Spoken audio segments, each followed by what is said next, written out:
د تنګي د خلکو دپاره یو بهترین د پلاټینګ موقع په 1.5 لاک کې چې خبره هم پکې کېږي. ګیس شته، بجلي شته، جومات شته. تاسو چې کله هم کنیور چوپال هوټل ته راورسئ نو هغې ته مخامخ لار ده.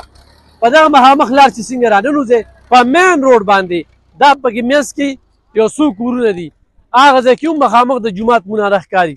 خو دا 8 جربه پلاټینګ دی، 8 جربه. په دې 8 جربو پلاټینګ کې تاسو ته هم جومات شته دی، د سکول سهولت شته، بجلي شته، ګیس شته، او په نش بیه باندې تاسو له دا پلاټ درکوي. چونکې پراپرټي ولاړه ده نو د دې مالک هم دا وایي چې بس خلک راشي د خپلو کورونو مالکان شي، د خپلو پلاټونو مالکان شي. نو په یو کمرشل ځای کې د تنګي په زړه کې چې دا یو ډېر خاموشه ځای دی، نو پرسکونه یو سړی ځان له ځای اخلي. نو هلته کې تاسو راتلی شئ، باقاعده کار روان دی.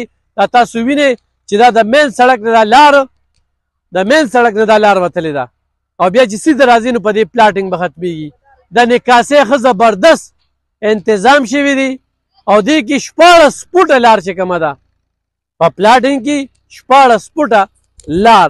ایمان پراپرټي اینډ موټر بارګین تاسو به کتلی وي چې مونږه لکه ګور د ایمان پراپرټۍ والا تاسو ته په 2.5 لک روپۍ سودا کې درکړو، په 3 لک یې درته درکړو، په 4 لک یې درکړو. او هر ټیم چې کوم دی نو امجد په هغې کې دا خبره کړې ده یو سړی د پلاټینګ لپاره رابطه کوي، د کور دپاره رابطه کوي. نو داسې یو شمېر نور پلاټونه هم دي، صرف دا نه دي، خو دا د تنګي د خلکو دپاره چې دلته انویسټمنټ کوي، ځان له پیسې بندوي، په یو پرسکونه ځای کې ځان له کنال اخلي، 2 کنال اخلي، جرب اخلي، نو بالکل یې اخیستلی شي. نو راشه امجده، امجد سره هم یو څو خبرې ترې کوو.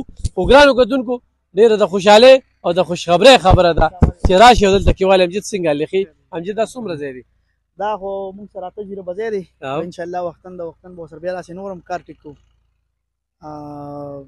مخکې به ورسره بیا پکې نور دلته کوم سهولیات دي؟ دلته کې سکول ورته بهر په دغه روډ سکول دی، ګیس ورته دا دې ځای پورې 4 انچي پیپ راغلی دی، همدې زموږ د پلاټینګ سره ټچ په ټچ دی. دا کورونه دي، دغه یو جومات دغه دی، بجلي شته، یو جومات زموږ دلته کې مو پکې ځای ورکړو، او لارې به ورته ښه مزېدارې ښایسته لارې راکوزو. 14 فوټه لار به وي، انتقال چې څوک څنګه بیانه کوي له اول د ځان پسې انتقال کوي، وروسته نور پیمنټ کوي. په 1.5 لاک چې خبره کوو نو دې کې خبره هم کېږي. بالکل به پکې خبره کېږي، په موقع چې څوک راشي نو انشاءالله د 70 روپۍ خاطر به یې کوو. خپل موبایل نمبر ووایئ. 0312 59 13 630 0312 59 13 630. دا چې په مین چوترې پول نه دی خوا رادن نه شي دی، طاهر خان قلعه ده، هغې سره چې په لار رادن نه شي نو دې ته خو خوری ورته وایي، خورو کې دا ځای دی.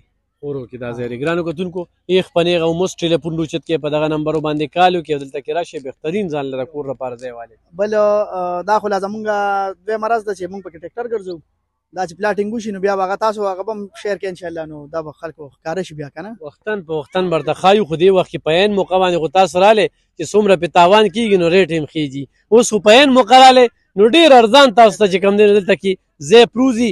بیا درته یم د انتقال پلاس، د نکاسۍ بهترین بندوبست، ګیر چاپېره نکاسي ده، ګیر چاپېره، او ورسره چې کوم دی نو جومات پکې شته، د سکول سهولت شته، مین روډ، ایمان پراپرټي 400 بالکل رابطه وکړئ.